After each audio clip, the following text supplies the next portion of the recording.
Remue ménage.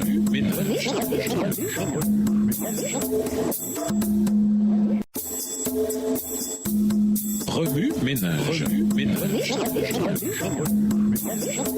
Bienvenue dans votre émission. Remue ménage. Nous voilà à la leçon 12. Qu'ont-ils vu dans ta maison? Mais vous, vous êtes la race choisie, les prêtres du roi, la nation sainte, le peuple qui appartient à Dieu. Il vous a appelé à passer de l'obscurité à sa merveilleuse lumière, afin que vous proclamiez ses œuvres magnifiques. 1 Pierre 2, le verset 9. La main qui frappe à la porte de notre cœur est celle du Christ. Allons-nous le laisser changer les choses qui doivent l'être dans notre vie? Et s'il sonnait chez vous? Lisons Genèse 18, les versets 1 à 8. Genèse 18, versets 1 à 8. L'Éternel lui apparut parmi les chênes de Mamré, comme il était assis à l'entrée de sa tente pendant la chaleur du jour. Il leva les yeux et regarda, et voici 3 hommes étaient debout près de lui. Quand il les vit, il courut au-devant d'eux depuis l'entrée de sa tente et se prosterna en terre. Et il dit, Seigneur, si j'ai trouvé grâce à tes yeux, ne passe point, je te prie, loin de ton serviteur. Permettez qu'on apporte un peu d'eau pour vous laver les pieds et reposez-vous sous cet arbre. J'irai prendre un morceau de pain pour fortifier votre cœur. Après quoi, vous continuerez votre route, car c'est pour cela que vous passez près de votre serviteur. Ils répondirent, fais comme tu l'as dit. Abraham alla promptement dans sa tente vers Sarah et il dit, vite, 3 mesures de fleurs de farine pétrie et fais des gâteaux. Et Abraham courut à son troupeau, prit un veau tendre et bon et le donna à un serviteur qui se hâta de l'apprêter. Il prit encore de la crème et du lait avec le veau qu'on avait apprêté et il les mit devant eux. Il se tint lui-même à leur côté sous l'arbre et ils mangèrent. Un seul mot peut décrire la chaleur de ce jour, étouffante. Samuel regarde le ciel d'après-midi, mais n'y voit aucun nuage. La chaleur est étouffante. Bon, une autre maison en vue. Il appuie sur le bouton et quelqu'un ouvre. Samuel sent immédiatement son intérêt se réveiller et l'enthousiasme l'envahir. Hélas, le regard de l'homme âgé montre clairement qu'il n'est pas du tout le bienvenu et qu'il ne le sera jamais. La porte se referme avant même que Samuel ait eu le temps de dire bonjour. À la maison suivante, une petite dame corpulente répond à la porte. Bonjour, je m'appelle Samuel. J'aimerais vous montrer. Bonjour, jeune homme. Eh bien, entrez donc.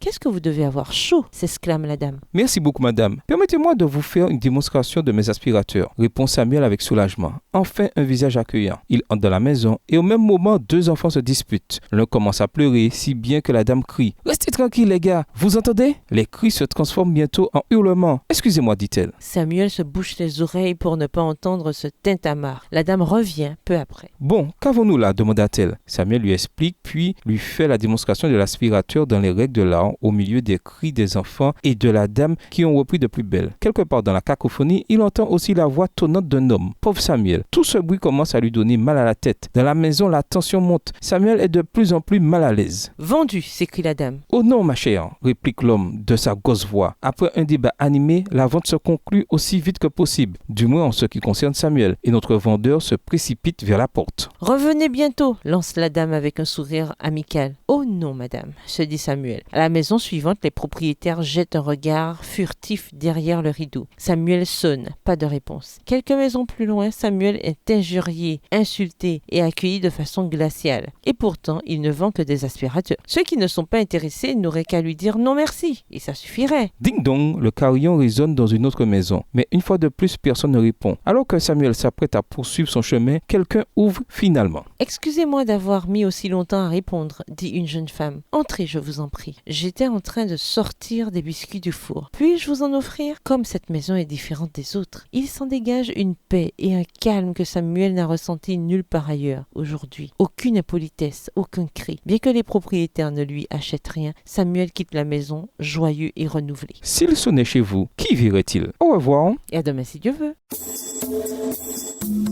Remue ménage.